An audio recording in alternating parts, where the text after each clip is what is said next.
You know, for centuries, people have looked through the pages of the Bible searching for hidden meanings, secret codes, all that stuff. But what if there was this incredibly precise mathematical pattern that connects God, Moses, and Jesus, and it's been hiding in plain sight this whole time? Well, that's what we're digging into today. This is all about the 77 by 77 Bible code. So the whole idea here, the core of this claim, is that there's some hidden number that connects these three. I mean, you can't get much bigger figures than these, right?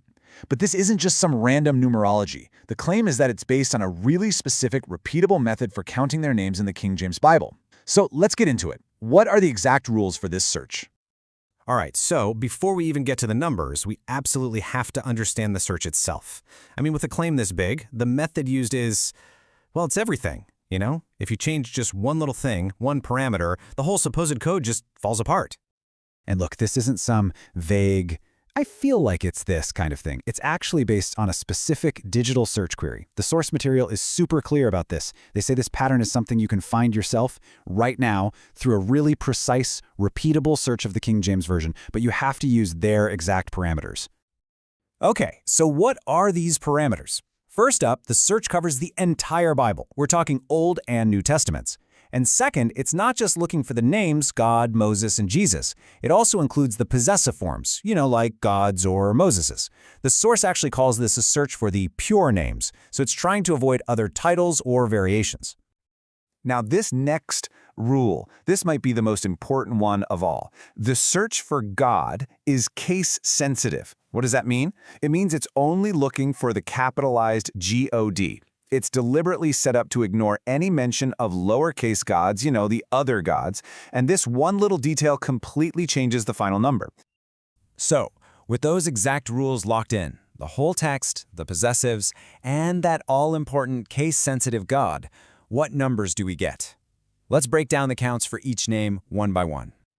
All right, here we go. First up is Moses. Following those rules, the name Moses pops up exactly 847 times. Okay, next up, Jesus. Using the very same rules, his name appears 980 times. And finally, we have God. Remember, this is that specific case-sensitive search. That gives us a grand total of 4,102. This image is a great way to kind of see how these numbers fit together. You've got Moses, whose story is in both Testaments, and then Jesus, who appears in the New. And then you have God, the biggest number by far, right there in the middle, connecting everything. It's a neat way to visualize it. Okay, so now we have our three key numbers, 847 for Moses, 980 for Jesus, and 4,102 for God. On their own, they're just numbers, right? But what happens when you add them all together? This is where things get really interesting. So let's just lay it out and do the simple math.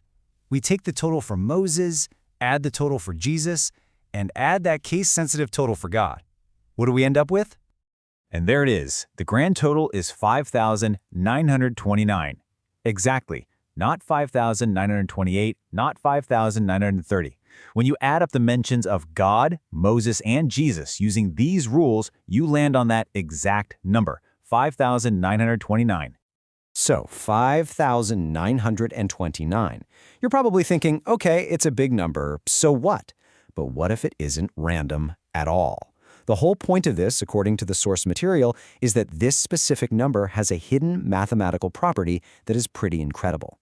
Get ready for this, because 5,929 is a perfect square. It's exactly 77 times 77, and that is the heart of the entire claim. The idea is that this is some kind of hidden mathematical signature woven right into the text that you can only find if you do this exact search. A perfect square, 77 times 77. So, naturally, this brings us to the big question, right? At least from the source's perspective. Is this just a wild statistical coincidence, or is it evidence of some kind of deeper, maybe even theological design? Well, the source material tries to find meaning by connecting this pattern right back to Scripture. They point to verses like John 1:17, which lays out a really core idea in Christian theology. Moses, he's the one who brought the law, the Old Covenant. And then Jesus is the one who brought grace and truth, the New Covenant. So in this way of thinking, the two figures are completely connected. You even have Jesus saying that Moses wrote of me. So the idea here is that this 77 by 77 pattern is like a numerical fingerprint of that divine connection. So where does that leave us? What are we supposed to make of all this? Is it a deliberate, hidden design that's been sitting in the Bible for thousands of years? Or is it just a really fascinating but ultimately random statistical quirk that we only found because we have modern search tools? I mean, the numbers check out, you can verify them yourself. But what they mean? Well, that's still a pretty profound mystery.